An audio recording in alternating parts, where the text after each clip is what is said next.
Hi everyone, welcome to our video today. I'm Emily, and we've got a fun discussion lined up. We're going to talk about some creative solutions in the kitchen when you run into ingredient shortages. Let's get started. So, a little while back, I had an unexpected shortage of corn while preparing my famous corn chowder for a neighborhood potluck. Corn chowder is a creamy, comforting soup that's packed with sweet corn, potatoes, and sometimes bacon, all brought together with a rich broth. The occasion was our annual community potluck, where everyone brings their signature dish. I was excited to showcase my chowder, but as I was preparing, I realized I was short on corn, and corn is pretty much the heart of corn chowder. Corn is not only delicious but also versatile. It's popular in Washington, especially in summer dishes like corn salad, grilled corn, and even cornbread. People here love it fresh from the farmer's market.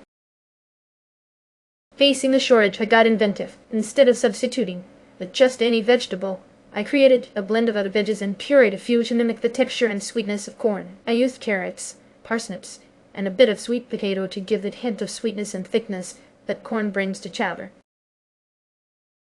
The puree worked wonders, and I added a bit of honey and extra cream to round out the flavor. It turned out delicious and was a big hit at the potluck. Emily, that's impressive. I love how you used a mix of veggies and even pureed them to get that corn-like texture. It reminds me of the time I ran out of barbecue sauce and had to improvise on the fly. Your resourcefulness with the chowder is inspiring. I agree with Sarah. Your creative use of carrots and parsnips sounds brilliant. It's such a good idea to puree them to replicate corn's texture and sweetness. I'm definitely going to try something like that next time I'm in a pinch. Emily, I'm in awe. The idea of blending vegetables to recreate the taste and texture of corn is so clever. It's that kind of quick thinking that makes cooking so fun and adaptable. Plus, I'm sure it added an interesting twist to your chowder. Emily, your story is a fantastic example of culinary ingenuity. I think using sweet potatoes for that extra bit of sweetness was a stroke of genius. It just goes to show how flexible we can be in the kitchen, even with the most essential ingredients missing. Okay, so let's talk about buying corn. I usually look for corn with plump, evenly spaced kernels when shopping for my food truck. It's crucial because the texture and sweetness come from those well-formed kernels. I make dishes like corn salsa or allo, where the quality of the corn really shines through. Make sure to feel for firm kernels through the husk, and beware of any soft spots.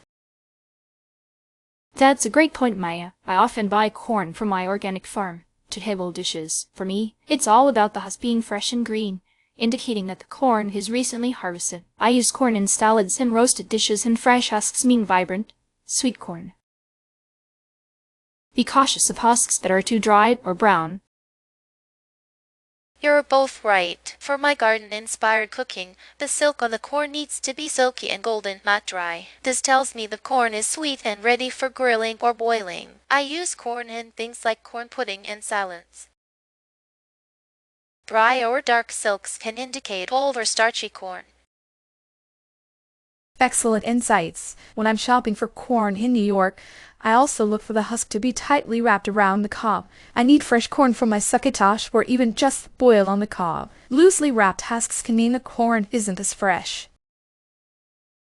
I agree with everyone. Another thing I check is the stem end. It should be moist and not dried out. This is a sign that the corn is fresh. I use corn in chowders and casseroles, and a fresh stem end ensures the corn hasn't been sitting too long. Watch out for dry or darkened stems, which can indicate age.